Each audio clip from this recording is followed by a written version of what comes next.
नमस्कार। जैसा कि आज बाबा के ये है बाबा का मंदिर। भक्त आए हुए हैं लखनऊ से और बोल रहे कि पिछले 10 सालों से हम बाबा से जुड़े हैं। तो उनके आते ही एंटर करते ही उनकी पहुँचते ही ऐसी पॉजिटिव एनर्जी मिली, लगा पता नहीं कौन बाबा का ऐसा भक्त तो है जरूर कोई जिसने प्रवेश किया। तो लॉयर है, उनके साथ उनके मित्र भी आए हैं आनंद जी। तो इनका नाम ये भी तिवारी है। तो जानते हैं कैची धाम में कैसा लगा, उनसे जानते हैं उनके अनुभव। नमस्कार मित्रों, मैडम ने कहा कि विशेष भक्त हैं। बाबा का जो कुछ भी है, जो कोई भी है, सब बाबा के विशेष हैं। और हम लोग तो हैं, बाबा का स्मरण करते हैं, बाबा को सदैव हृदय में रखना चाहते हैं जितना प्रयास हो पाता है, और रहते भी हैं। करीब 10 वर्ष पहले जो है बाबा के बारे में जानकारी जो है गूगल से मिली, और जिस दिन जानकारी मिली उसके 24 घंटे के भीतर ही बाबा की ऐसी कृपा थी कि हम लोग उनके धाम पे पहुंच गए थे। शाम का वक्त था, दर्शन नहीं हो पाया मंदिर पे। ये कहा गया कि सवेरे जो है दर्शन होगा। हम लोगों ने दर्शन किया, और ये लगता है कि यह जीवन का एक सवेरा था कि बाबा के बारे में जानकारी मिली, और बाबा की कृपा ऐसी कि उन्होंने तत्क्षण जो है दर्शन दिया।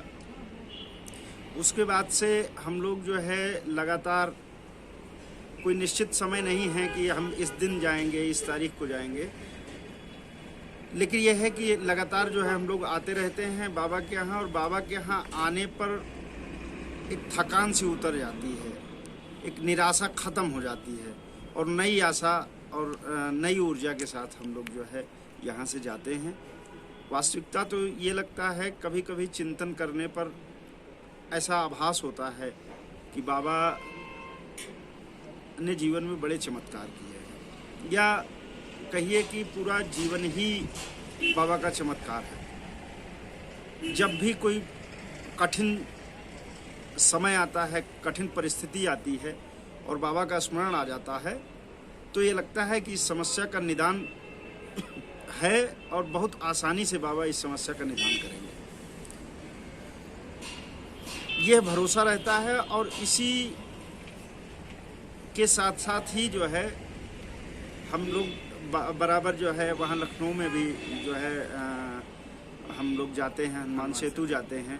हनुमान सेतु जाने पर भी जो है ऐसा ही लगता है, लेकिन यह है कि हनुमान सेतु जाते रहने के बाद भी ये लगता है कि वहाँ चल के बाबा का दर्शन कैसे किया जाए। और हम लोग यहाँ भी आते हैं और बाबा का दर्शन करते हैं, बड़ी ऊर्जा मिलती है। एक जीवन का एक बड़ा शुद्ध विशुद्ध जो अनुभव मेरा रहा, जो हम आपसे शेयर करें। बाबा का धाम चाहे लखनऊ हो और चाहे कैंची धाम, यहाँ पर मिलने वाले लोग, यहाँ से बने संबंध, वो बड़े ईश्वरीय हैं। वो जीवन में बड़ा लाभ देने वाले हैं, बड़ा फल देने वाले हैं। इससे ये लगता है कि बाबा से जुड़ा हर व्यक्ति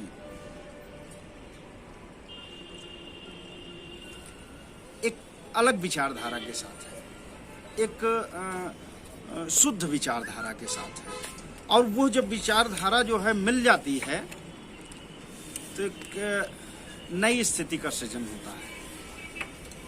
बहुत अच्छा लगता है। और बहुत कुछ अगर बाबा के बारे में शब्दों में कहना हो तो बड़ा कठिन है।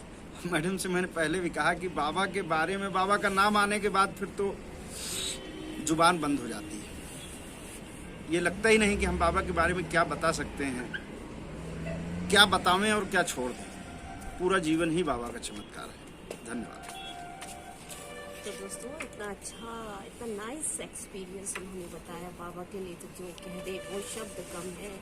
और उन्होंने कहा कि अंधेरे में भी उजाला है, सवेरा देने वाले बाबा नीम करौली महाराज की शरण जय हो। जय बाबा नीम करौली, जय गुरुदेव। तो दोस्तों, अब हम आपको करा रहे हैं आरती के दर्शन। 9 जनवरी का ये दिन है और आरती में उपस्थित हैं लोग। और जैसा कि हमने आपको बताया कि यहाँ की आरती का विशेष महत्व है, इसलिए लोग ज़्यादा से ज़्यादा आरती में पार्टिसिपेट करना चाहते हैं। बहुत से लोग आरती में आज भी दिखाई दे रहे हैं और इस समय चल रही है हनुमान जी की विग्रह के आगे मूर्ति हनुमान जी की विग्रह या मूर्ति के आगे हनुमान चालीसा। तो आइए अब कल आपसे फिर मुलाकात होती है, तब तक के लिए धन्यवाद, नमस्कार।